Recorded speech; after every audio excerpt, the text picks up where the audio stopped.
Alright guys, welcome back to the channel. Since we last did a transfer rumour roundup earlier on in the week, so much has gone down in the Championship with done deals, new rumours circulating, so I thought I'd bring another one out later on in the week. We've got plenty to talk over in today's video. As always, make sure to leave a like if you do go on to enjoy, and please do subscribe for some regular Championship content. Check out the TikTok as well. But without any further ado, let's first of all hop into the done deals. Before we do get into any done deals, actually, we do have some managerial talk to go through because Kolo Toure has been sacked by Wigan Athletic.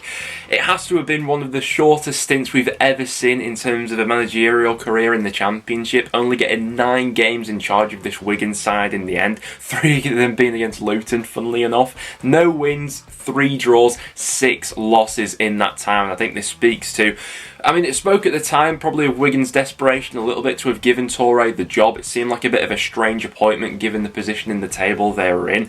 As of recent reports, it looks as if Sean Maloney has been lined up for the job. Another fairly inexperienced manager, had a short stint at Hibs, but that one was fairly short-lived. Wigan fans, I want to get your reaction down below. And in other Championship managerial news, it seems as if Cardiff City are lining up a move for Sabri Lamucci to come in as their new manager. Quite like Lamucci as it goes. Thought his time at Nottingham Forest was pretty fun, albeit it did sort of sour a little bit towards the end of his stint there. The problem that any manager coming into Cardiff is going to face is they're going to be doing things with one hand tied behind their back, given all the restraints going on around the club at the moment. I like Lamucci, but time will tell if he would be a success at a club like Cardiff at the moment. But that is some managerial news. Now let's hop into the done deals. A really interesting move, which somewhat came out of the blue, was Blackburn Rovers completing a loan deal for the rest of the season for Huddersfield Town winger Sorba Thomas. Obviously, Huddersfield haven't been going great this season, and to a few people, this move probably will have raised some eyebrows.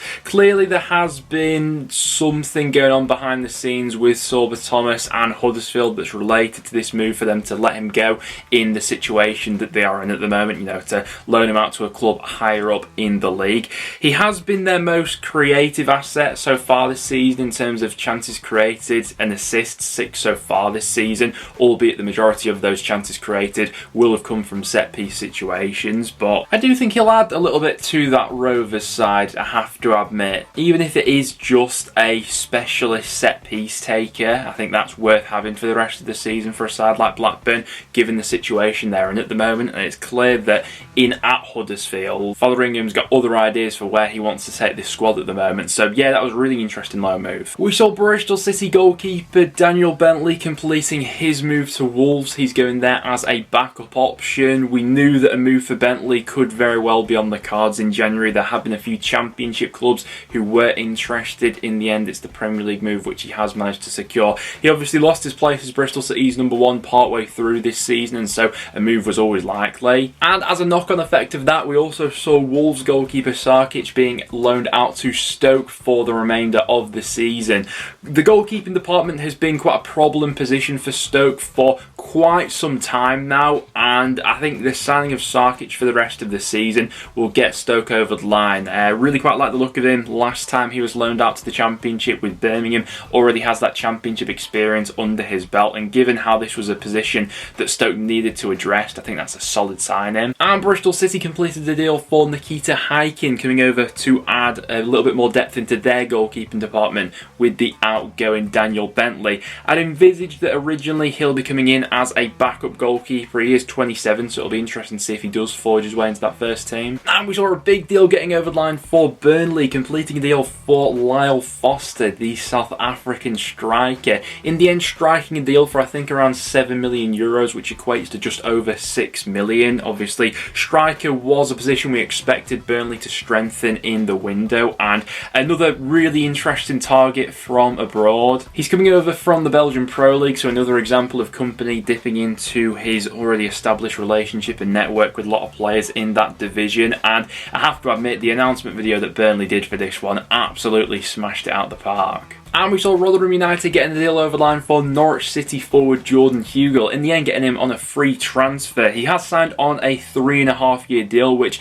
is pretty lengthy for a player who is already 30, but this massively goes ahead and boosts Rotherham's survival chances in the Championship this season. An established player like Hugill, who's been around the block at quite a few Championship clubs, really sort of made his name for himself at my club Preston. I have to admit, I think that's a cracking signing for the Millers. Coventry completed the loan deal for Burnley defender Luke McNally. We spoke about the interest that quite a few Championship clubs had in the Burnley defender in the last video, but in the end it was Coventry who managed to strike a deal for the 23-year-old. Coventry, who will be looking to add depth into several parts of their squad, understandably so, were in for a defender and got this one over the line. And we also saw Coventry getting a deal over the line for Preston striker Shawnee Maguire. Not massively surprising that Preston let him go, considering the forward we've recently added into our squad, but I have to admit, I was a little bit surprised that he got a move to a side as high up as Coventry at the moment. I thought that maybe to go ahead and get his career properly going again, he dipped down into League One, but Coventry are short on forwards at the moment, so they have opted for Maguire.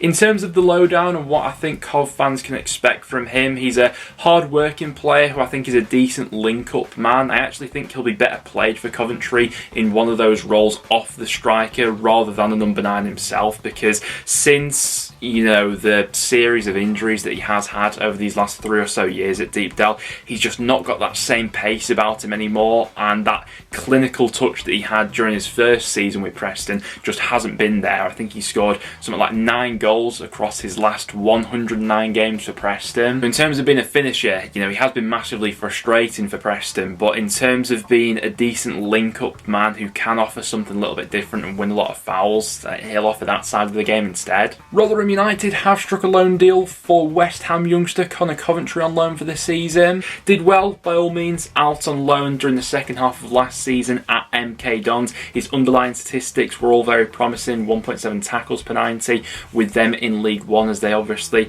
had a strong second half of this season. And we spoke previously about Rotherham needing to utilise the loan market to their advantage, and it looks as if they'll be doing that. And we've seen Stoke getting a deal done for Bertrand Salina on loan for the remainder of the season. Obviously a player who's well known in the Championship from his stints at both Swansea and Ipswich, and on his day, very good technical number 10. Interestingly enough, I do remember back when Neil was at Preston, he did try and strike a deal for Salina before Swansea get him, so obviously going in for a previous target here will certainly add a little bit more creativity, you'd imagine, to that Stoke squad, albeit he is someone who does have those tendencies to drift in and out of matches. But guys, those are some of the complete deals which have gone through in the past few days. Now, without any further ado, let's hop into the rumours. As of recording, it seems as if Burnley have got a deal over the line for Michael Obafemi. This one may have gone through by the time you guys are watching. Obviously, I do have to record these ahead of time.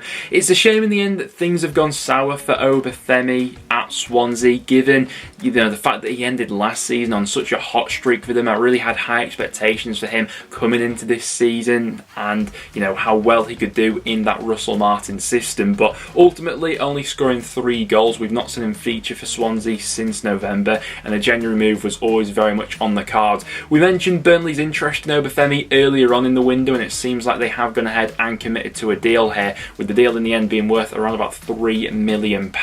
22 years old and certainly will provide a lot of value, fits into Burnley's general recruitment strategy of investing in youngsters and looking to develop them on. I certainly think there's a lot to be developed with Obafemi. As of recording, it's also being reported that Brereton-Diaz has agreed to sign a pre-contract agreement with Villarreal. Now, Blackburn fans always knew that this was a high possibility. They didn't go ahead and sell him in the summer transfer market when they reportedly had offers, as Blackburn didn't deem any of those to be acceptable.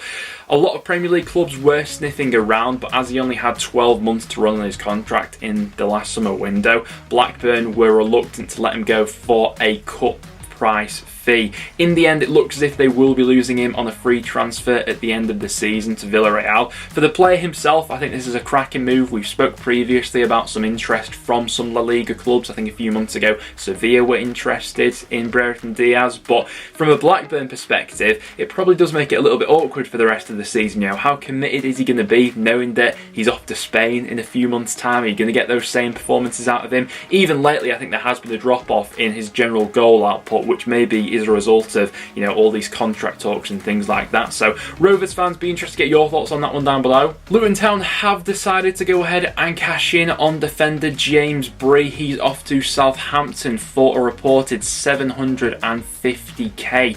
Really cheap considering the circumstances of how good Bree's actually been for Luton so far this season, but given the fact that he was a player whose contract was coming to an end at the end of the season, they had to go ahead and make a decision on him. You know, Preston had a very similar thing a few transfer windows ago when we had, you know, Ben Pearson and Ben Davis both coming towards the end of their contracts. We had to go ahead and sell them at a massively discounted rate, and that's what Luton will be doing here. Obviously, Nathan Jones, massive fan of Bree, signed him originally for Luton and is now bringing him with him to the Premier League to Southampton. It does seem as if Luton have his replacement lined up though, as Cody Drama is set to come in on loan for the remainder of the season from Leeds United. The 21-year-old defender spent the second half of last season out on loan with Cardiff in the Championship and actually did really well. Ended up winning their Young Player of the Year and Player of the Year awards in 22 appearances, grabbed 3 assists and produced some really quite consistent performances. Not had ultimately opportunities so far this season, so a loan move does make sense, and with the way that Luton play, I think that'll be a really good place for his development. And as of recording, it's also being reported that Bournemouth have had a deal agreed with Bristol City forward Semenyo. They've had long-standing interest in the player. They were knocked back several times in the summer transfer window, and by the time you guys are watching this deal might be already over the line. 23 years old, he's been in fantastic form since his return from the World Cup, scored 6 goals, got 3 assists this season. Last season was his most prolific with 8 goals and 12 assists, and will be sorely missed by Bristol City fans, I'm sure. The reported fee that's been agreed is being reported at £9 million at the moment, which I've got to be honest, I think Bournemouth are getting a really good deal with that one. A player at 23 with as much upside as Semenyo. Yeah, £9 million looks like a really decent deal. I thought in the end Bristol City might be able to hold out for upwards of 12 to 15 million maybe, but Bournemouth have done well to invest in Championship stars in the past. I think they've got another one on their hands. And as of recording, it does seem as if Sunderland have won the race for Leeds United youngster Joe Geldhart on loan for the remainder of the season. So far, Sunderland have played the loan market really well, and I think this would be another example of that. Pretty much on every transfer rumour round that we've had during the January window so far, Geldhart's been linked with a different Championship club, but if Sunderland do manage to get this one over the line, I think it will be really impressive given the vast number of other clubs who were also in for him. It seems as if Bristol City are looking into a move for Luton Town forward Harry Cornick. With the impending departure of Semenyo, they're keen on adding another pacey forward to that front line, and someone like Cornick could be of use. His contract at Luton is set to expire, I believe, in the summer, so another potential cut price one that Luton could be losing on the same lines of James Bree.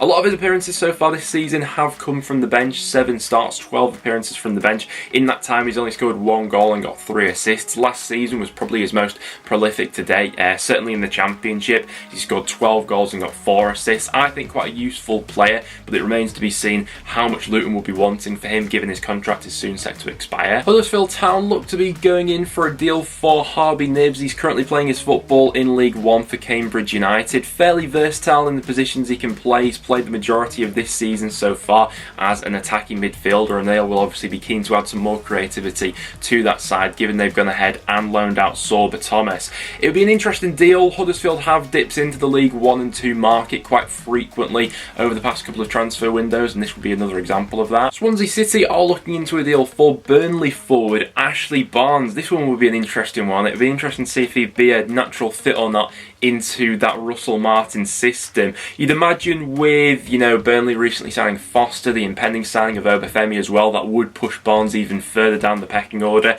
Majority of his appearances so far this season have come from the bench. 14 of his 21 championship games have been substitute appearances, scored 2 goals and got 2 assists in that time. 33 years old now, and his contract is also set to expire at the end of the season. And it would seem as if Watford have won the race for Ryan Porteous. There have been several championship clubs who have been linked to the Scottish defender, with his contract set to expire at the end of the season. Reportedly so, Watford could pay a fee up to around about $500,000. Given the pedigree that he's coming along with, it seems like a decent deal that Watford have struck, particularly with all the other championship clubs who were interested. And as of recording, it does seem as if Middlesbrough have struck a deal for Rotherham United midfielder Daniel Barlaser. The fee in the end being around about $1.5 million, which I have to say is really well negotiated by Rotherham, considering that the midfielder has his contract set to expire at the end of the season. There's no doubt that in usual circumstances his, you know, normal market value would be substantially higher than that 1.5 mil mark, but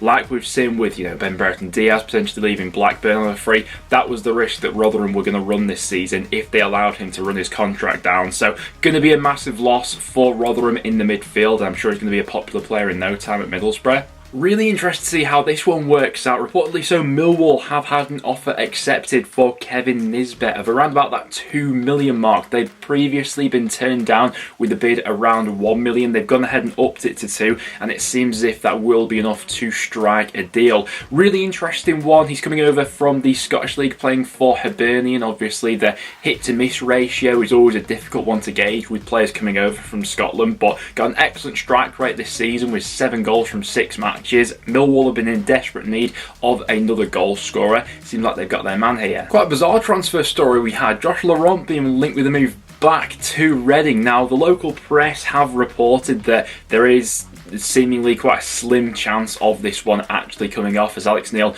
does reportedly still value the player. Laurent not had the easiest of first seasons at Stoke, a few injuries thrown in there, not quite been able to fully reach those levels that he showed previously at Reading, but yeah, an interesting story nonetheless. We had an interesting call around Spurs' Jed Spence as well, who has been linked with a potential loan move to Burnley. I mean, their strength in depth would be absolutely ridiculous if they somehow managed to pull this one off. It doesn't seem as if Burnley is his likely destination though, as there are other suitors in the Premier League who are willing to take him on loan for the remainder of the season. And Sunderland are keen on adding Afif Konate to their ranks for the remainder of the season, with a loan move with Nottingham Forest reportedly in the pipelines. Made a handful of appearances for Forest so far, made 3 appearances across all competitions last season. 21 years old attacking midfielder, would look to add something a little bit different into that Sunderland side. But guys, there we have it. That will wrap it up for today's video. So many transfer rumours flying around the Championship at the moment. There'll be even more that we've missed out in today's video, which we'll collect all of them